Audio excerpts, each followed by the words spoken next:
Hello friends, welcome to খেল দুনিয়া। Transfer market নিয়ে সকলের মধ্যেই একটা উত্তেজনা চলছে। আগামী মরশুমে কোন টিম কেমন দল গড়বে, তো সেই দল গড়ার মধ্যে একটা কিন্তু খবর এসছে আইএসএলে বেশ কিছু নিয়ম পরিবর্তন হচ্ছে এবং সেই নিয়ম পরিবর্তন হওয়ার জন্য বেশ কিছু দল সুবিধা পাবে এবং বেশ কিছু দল অসুবিধায় পড়বে। তো সেই নিয়মগুলো কি আগে তোমাদের জানিয়ে দিই। প্রথম নিয়মটা হচ্ছে স্যালারি ক্যাপ কিন্তু বেড়ে যাচ্ছে, অর্থাৎ এতদিন 16.5 কোটি টাকা স্যালারি ক্যাপ ছিল, এবার সেই স্যালারি ক্যাপ বেড়ে 18 কোটি টাকা হচ্ছে। এবং দ্বিতীয় পয়েন্ট হচ্ছে এই স্যালারি ক্যাপের বাইরেও এতদিন একটা করে প্লেয়ার মার্কি প্লেয়ার হিসাবে সই করানোতে পারতো যে কোনো টিম, এবার কিন্তু সেই নিয়মটাও চেঞ্জ হয়ে যাচ্ছে। স্যালারি ক্যাপের বাইরে 2খানা করে প্লেয়ার সই করাতে পারবে। এবং 3 নম্বর পয়েন্ট হচ্ছে এতদিন এশিয়া কোটার প্লেয়ার হিসাবে একটা স্লট থাকতো, এবার থেকে কিন্তু সেই রকম কোনো স্লট থাকবে না। তোমরা জানো যে এএফসি বিভিন্ন নিয়ম চেঞ্জ করেছে এএফসি টুর্নামেন্টের জন্য, সেইটাই কিন্তু এই ভারতীয় ফুটবলেও লাগু হচ্ছে এবং তাই জন্য কিন্তু আলাদা করে এশিয়ান কোটার কোনো প্লেয়ার থাকবে না। এবং এএফসি কিন্তু আরও একটা নিয়ম চালু করেছে, যেটা হচ্ছে বিদেশি নিয়ে কোনো কিন্তু রেস্ট্রিকশন থাকছে না, যত খুশি বিদেশি খেলানো যেতে পারে। এবং সেটা কিন্তু ভারতীয় ফুটবল এখনও করেনি, তবে সেটা ভারতীয় ফুটবলে করাটা উচিত নয়, তাহলে কিন্তু ভারতীয় ফুটবলারদের সংখ্যা কমে যাবে অনেকটা।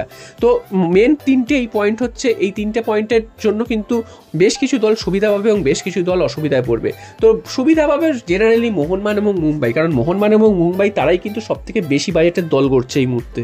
তো মোহনবাগান এবং মুম্বাই তারা কিন্তু অনেকটাই সুবিধা পাবে, কারণ মোহনবাগান অলরেডি 70 কোটি টাকার দল গড়েছে বলে একটা খবর কিন্তু বাজারে ছড়িয়েছিল। যদিও 70 কোটি টাকার দল গড়েছে মানেই যে সেইটার কিন্তু তাদের প্লেয়ারদের স্যালারি মিলিয়ে 70 কোটি টাকা হয়, সেটা কিন্তু একদমই নয়।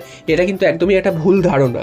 70 কোটি টাকা হচ্ছে মার্কেট ভ্যালুর ওপর সিস্টেম করে তৈরি হয় এবং অ্যাকচুয়াল যে স্যালারি পায় প্লেয়াররা সেটা কিন্তু অনেকটাই কম পায়। তো 70 কোটি টাকার টিম বা মুম্বাই সিটি এফসি 60 কোটি টাকার টিম, তো সেরকম কিন্তু কোনো ব্যাপার নয়।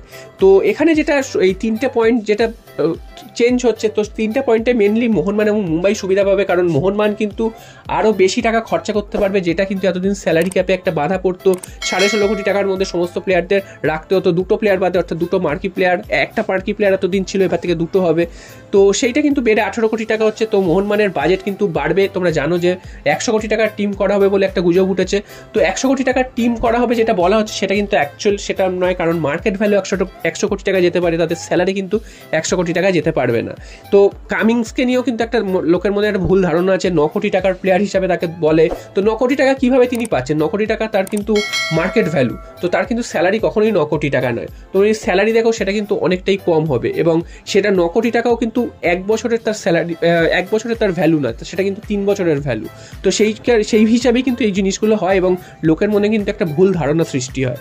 তো এর ফলে কিন্তু মোহনবাগান কিন্তু যেটা তোমাদের বললাম যে আরও বড় কিন্তু বেশি বাজেটের দল তৈরি করতে পারবে, সেটা একটা মোহনবাগানের জন্য সুবিধা। এবং দ্বিতীয় হচ্ছে মার্কি প্লেয়ার, অর্থাৎ এই স্যালারি ক্যাপের বাইরেও 2জন কিন্তু প্লেয়ার সই করাতে পারবে। তো সেখানেও মোহনবাগান একটা সুবিধা পাবে, কারণ মোহনবাগান বড় বড় প্লেয়ারদের নিয়ে আসছে, ইউরোপের থেকে প্লেয়ার নিয়ে আসছে, বিশ্বকাপ আর নিয়ে আসছে। তো সেখানেও কিন্তু এরকম যদি 2জন প্লেয়ার সই করাতে পারে, তাহলেও কিন্তু মোহনবাগান কিন্তু আরও লাভবান হবে এবং মোহনবাগান কিন্তু আরও বড় দল তৈরি করতে পারবে, সেটা মুম্বাই সিটি এফসির ক্ষেত্রেও প্রযোজ্য। তো মেনলি এই 2টো দলই কিন্তু সুবিধা পাবে, অন্যান্য দলও সুবিধা পাবে এবং যারা কিন্তু লো বাজেটের টিম তৈরি করছে তাদের জন্য জিনিসটা অসুবিধা হয়ে যাবে। আর 3 নম্বর পয়েন্ট যেটা হচ্ছে এশিয়ান কোটার বিদেশি কোনো আর রেস্ট্রিকশন থাকছে না আলাদা করে, তো সেটাও কিন্তু একটা সুবিধা হবে, কারণ এতদিন এশিয়ান কোটার প্লেয়ার হিসাবে নিতে হতো একজন প্লেয়ারকে, এখন চাইলে যে কোনো দেশ থেকে কিন্তু প্লেয়ার নিতে পারবে। যদিও মোহনবাগানে কিন্তু এশিয়ান কোটার প্লেয়ারই বেশি, কারণ অস্ট্রেলিয়ার প্লেয়ারই কিন্তু বেশি এবং মুম্বাইতেও রয়েছে এশিয়ান কোটার প্লেয়ার, অস্ট্রেলিয়ার প্লেয়ার।